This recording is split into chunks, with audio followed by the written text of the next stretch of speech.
नमस्ते, अभिवादन आपका इनोसेंट इन्वेस्टर के इस नए वीडियो में आपके लिए डिस्क्लेमर्स के बाद बात करेंगे होम फर्स्ट फाइनेंस की। आईपीओ आया, हमने पैसा कमाया, अभी मौका है रिजल्ट डिस्कशन का। और रिजल्ट में क्या चीज़ें आई हैं उसको हम आपके साथ डिस्कस करेंगे। स्टॉक में किन को पोजीशन लेनी चाहिए, किन को नहीं, वो भी बताएंगे। चलिए पहले रिजल्ट पे चलते हैं। सबसे पहली चीज़, रिजल्ट में अगर हम सिर्फ प्रॉफिट को देखकर रिजल्ट का एनालिसिस ले जाएंगे तो हमें बहुत बुरा फील होगा होम फर्स्ट के रिजल्ट को देखकर, क्योंकि ये कंपनी पिछले साल के इस क्वार्टर में 300 मिलियन पैसा कमाई थी। अगर आप चाहते हो इसको कैलकुलेट करना तो इसको कह सकते हो 30 करोड़ रुपए कमाई थी। और यहाँ पर ये कंपनी सिर्फ और सिर्फ 15 करोड़ रुपए कमा रही है। ये डेटा मिलियंस में है, याद रखिएगा।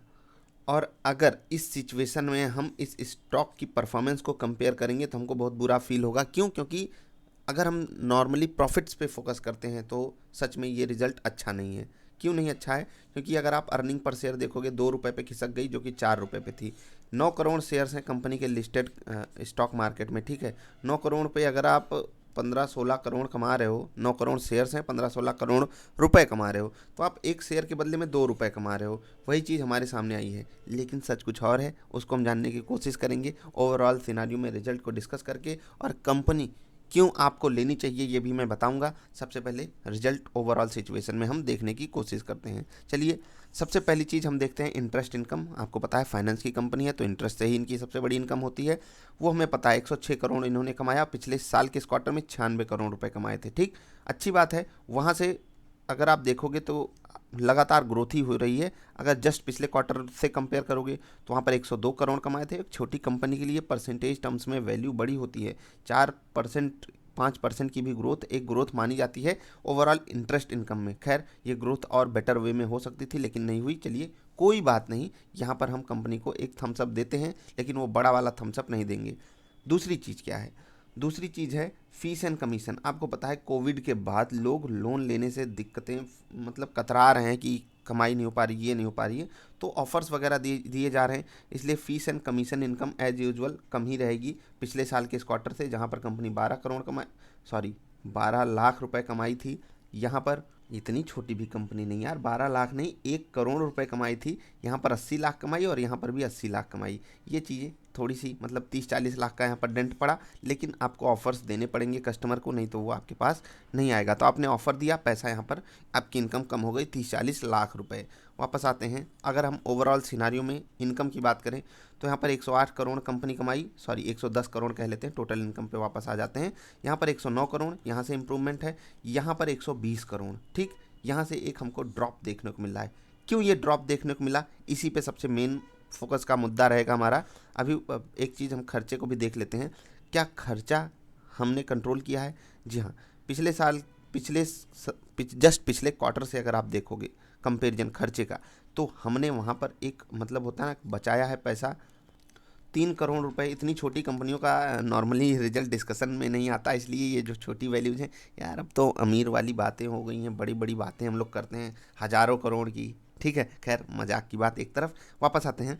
यहाँ पर आप देखिए 80 करोड़ का खर्चा था, बढ़ के 92 करोड़ हुआ, फिर से कम होकर 89 करोड़ आया। यहाँ पर एक पॉजिटिव चीज़ कंपनी के लिए मानी जाएगी, कंपनी अपने खर्चे को कंट्रोल कर रही है। अगर सब कुछ नॉर्मल चल रहा है तो प्रॉफिट आधा कैसे हो गया, उसको समझने के लिए हमें एक चीज़ देखना होगा। यहाँ पर net gain on D recognition of financial instrument under amortise cost category. आपको पता है कि एक होता है कि जब कोई कंपनी पैसा कमाती है, ठीक है, जिसको हम एबिटा कहते हैं, ठीक है, EBITDA, यही होता है ना। हाँ, ये कंपनी की इनकम होती है, earnings before interest, tax, depreciation, amortisation. अब उसी कैटेगरी में एक चीज़ होती है, इनको खर्चा पहले आ जाता है और बाद में कंपनी के पास वापस आ जाता है 16 करोड़ रुपए। और ये बड़ी चीज़ है, 16 करोड़ रुपए कंपनी को यहाँ से मिलता है डी रिकग्निशन पे। तो चलिए, ये कंपनी के प्रॉफिट्स में ही जाकर जुड़ेगा, जो कि 14 करोड़ का इनका प्रॉफिट आता, 16 करोड़ जुड़ गया तो ये प्रॉफिट इनका हो गया 30 करोड़ रुपए। क्योंकि अगर आप देखोगे खर्चे भी इनके ओवरऑल सिनारियो में बढ़े हुए हैं। 80 करोड़ के बदले में 89 करोड़ खर्चा किया है, तो कंपनी यहाँ पर ज़्यादा खर्च करके भी अगर उतना ही प्रॉफिट कमा पा रही है, इसका मतलब क्या है कि थोड़ी सी सिचुएशन उस वक्त, मैं पिछले साल के इस क्वार्टर से कंपेयर कर रहा हूँ, ये वाले क्वार्टर से नहीं कंपेयर कर रहा हूँ, याद रखिएगा, ठीक। तो फिर अगर आप देखोगे यहाँ पर हम 15 करोड़ माइनस कर देते 16 करोड़, तो ये 14 करोड़ का ही यहाँ पर प्रॉफिट आता, ठीक है। और यहाँ पर हमारे सामने क्या डेटा आ जाता, यहाँ पर हमारे सामने जो डेटा रहता है वो पॉजिटिव साइड रहता है, यानी कि रिजल्ट हमको बहुत ही अच्छा लगता है। तो अगर आप जनरल सेंस में इस रिजल्ट को लेकर जाना चाहते हो तो ये रिजल्ट बहुत अच्छा है। कंपनी ने पॉजिटिव साइड बढ़िया रिजल्ट हमारे सामने पेश किया है। यहाँ पर आप 14 करोड़ के प्रॉफिट को समझिएगा, यहाँ पर भी आप 14 करोड़ का ही प्रॉफिट समझिएगा, यहाँ पर आपको 16 करोड़ समझना होगा, क्योंकि ये 15 करोड़ 90 लाख का आसपास कंपनी ने यहाँ पर हमको प्रॉफिट दिखाया है। ठीक, ये तो हो गई एक नॉर्मल सेंस की बात कि कंपनी का रिजल्ट कैसा है। रिजल्ट में कुछ अच्छी बातें मैं आपको बताना चाहता हूँ, उसको हम समझेंगे। उससे पहले एक चीज़ बताते हैं, इस कंपनी का जब मैंने पीडीएफ खोला रिजल्ट का, आप देख लीजिए, मतलब 4-5 पेज में कंपनी का रिजल्ट फिनिश। अब आप कहोगे छोटी कंपनी है क्या ज़्यादा देगी, तो भाई मैं चाहता हूँ कि बड़ी से बड़ी कंपनियाँ भी 8-10 पन्ना ले लें। पन्ना ही कहते हैं ना, पेज, हाँ 8-10 पेज ले लें, उससे ज़्यादा नहीं। मतलब कन्फ्यूजन हो जाती है, रिटेल इन्वेस्टर समझ ही नहीं पाता। खैर उसमें कोई कहने की बात नहीं है, वो सब जो कर रहे हैं वही करते रहेंगे। हम वापस आते हैं, हम कुछ समझने की कोशिश करेंगे कि कंपनी कैसे सिचुएशन को टैकल कर रही है। पहली चीज़ तो एक चीज़ मैं आपको आगे बढ़ने से पहले बता दूं, यहाँ पर जो ईपीएस भयंकर तरीके से बढ़ा हुआ हमको दिखाई दे रहा है, ये यहाँ पर जो ग्रोथ हमको दिखाई दे रही है, यहाँ पर भी 1.5 रुपये का ही ईपीएस आता है, याद रखिएगा। वहाँ से ये बढ़ा हुआ है, एक 1.8 आया, फिर 1.9 आया, यानी कि ईपीएस में बढ़िया जंप हमको देखने को मिल रहा है। वो जो ऊपर 16 करोड़ की इनकम आ गई थी उसको मैं हटा करके बोल रहा हूँ, इसलिए इस रिजल्ट को मैं बढ़िया पॉजिटिव साइड देखता हूँ। कंपनी का रिजल्ट एज एक्सपेक्टेड बढ़िया आया हुआ है। ठीक है, कुछ बातें कंपनी कह रही है हमसे, तो चलिए उसको थोड़ा सा डिस्कस कर लेते हैं। यहाँ पर आप एग्जैक्टली इसको पढ़ भी सकते हो, डॉक्यूमेंट जाकर डाउनलोड भी कर सकते हो आप बीएससी इंडिया या एनएससी इंडिया की वेबसाइट से। यहाँ पर कंपनी ने डिटेल भी हमारे साथ शेयर की है कि इनको तकलीफ़ क्या हुई, यहाँ पर आप पढ़ सकते हो। मतलब जो 16 करोड़ रुपए आए थे इनके, उसको आप पढ़ सकते हो। ओवरऑल सिनारियो में कंपनी के बारे में भी यहाँ पर जान सकते हो। ढेर सारी बातें यहाँ पर की गई हैं, लेकिन इन बातों से हमें कोई फ़र्क नहीं पड़ेगा। क्यों? क्योंकि हमें इतना टेक्निकल नहीं जानना है इस कंपनी के बारे में। मैं आपसे हमेशा कहता हूँ, स्टॉक मार्केट में इन्वेस्टिंग को ईजी बनाने की कोशिश कीजिए। आप बहुत ज़्यादा कैश फ्लोज में जाओगे, मार्जिन में जाओगे, ये वो चीज़ें देखोगे तो कोई फ़र्क नहीं पड़ेगा। क्योंकि कंपनी किस चीज़ पर चलती है, बिजनेस हमेशा प्रॉफिट्स पे चलता है। हमेशा मैं आपको कहता हूँ 2-3 चीज़ें आप देखिए, क्या क्या कंपनी का फ्यूचर कैसा है, तो आपको पता है वेरी गुड है। छोटी कंपनी, फाइनेंस की कंपनी है, तो आपको पता है इंडिया में भले ही कंपटीशन बहुत ज़्यादा हो, लेकिन इतने ज़्यादा लोग हैं इंडिया में, इतने ज़्यादा लोगों को सेवा देनी है कि कोई तकलीफ आने वाली नहीं है। बढ़िया है, वो हमको रिजल्ट से भी दिखाई दे रहा है। आप देख रहे हो हमेशा रिजल्ट में एक बढ़िया ग्रोथ दिखाई दे रही है। कंपनी बहुत ही स्मॉल है, यानी कि जिनकी भी एज 35 बिलो है या इवन 40 के भी नीचे है, उनके पास अगले 10 साल से 15 साल के लिए ये कंपनी मस्ट पोर्टफोलियो में मस्ट है होनी चाहिए, होनी ही चाहिए आपके पास। फाइनेंस सेक्टर में मैं एक बार के लिए आपको ये भी कह सकता हूँ कि आप बड़ी एनबीएफसीज को छोड़कर छोटी एनबीएफसी पे फोकस कीजिए। नो डाउट कि यहाँ पर रिस्क आपके सामने बड़ा होगा, लेकिन रिवार्ड भी उसी रेशियो में, इवन उस रेशियो से भी बेहतरीन वे में बड़ा होगा। क्यों बड़ा होगा? एक चीज़ मैं आपको बता रहा हूँ, इस कंपनी के जो टोटल नंबर ऑफ शेयर्स हैं 9 करोड़ से भी कम है। सोच कर देखिए, एक 500 रुपये की कंपनी, 500 रुपये 600 मान लो हाईएस्ट नंबर पे, वो सिर्फ 9 करोड़ शेयर्स अपने बाजार में लिस्ट की हो, तो आपको पता है कि उसके मतलब कितने छोटी कंपनी हो गई, एक स्मॉल कैप कंपनी हो गई, इवन छोटी वाली स्मॉल कैप कंपनी हो गई। तो ऐसी कंपनियों में जब आप होते हो और प्लस आपको उनके बिजनेस मॉडल में मतलब ट्रस्ट है, आने वाले समय में कंपनी कैसा परफॉर्म करेगी आप उसको डिकोड कर सकते हो। कैसे? क्योंकि जो आपको मैंने बताया था आईपीओ वाली वीडियो में कि किस तरीके से कंपनी छोटे लोन्स पे फोकस करती है, अपने आप को सेव करने के लिए क्या क्या पैरामीटर्स पे काम करती है, सारी चीज़ें मैंने डिस्कस की हुई हैं। वो वीडियो आप देख सकते हो अगर आपको बेटर इन्फॉर्मेशन चाहिए।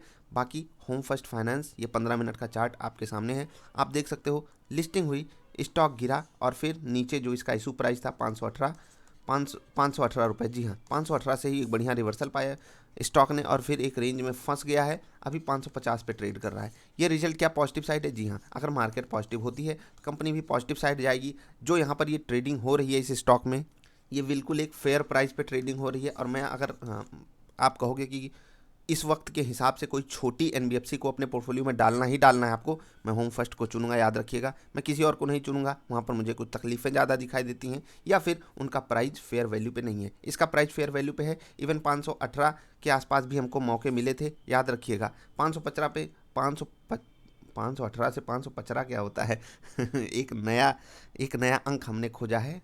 हमें अवार्ड मिलना चाहिए, आप लाइक कर दीजिएगा वीडियो।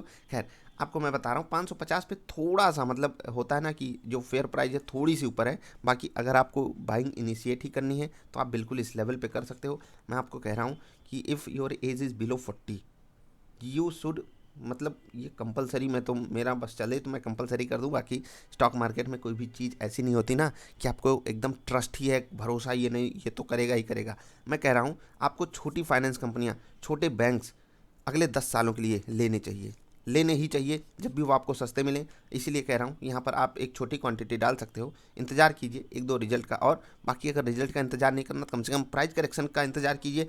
निफ्टी का करेक्शन जैसे ही आए इस स्टॉक को अपने पोर्टफोलियो में जरूर डालिएगा। एक मस्ट हैव स्टॉक होना चाहिए आपके पोर्टफोलियो में। एक चीज़ और आपको दिखाना चाहूँगा, थोड़ा सा डिलीवरी डेटा डिस्कस कर दूंगा आपके साथ।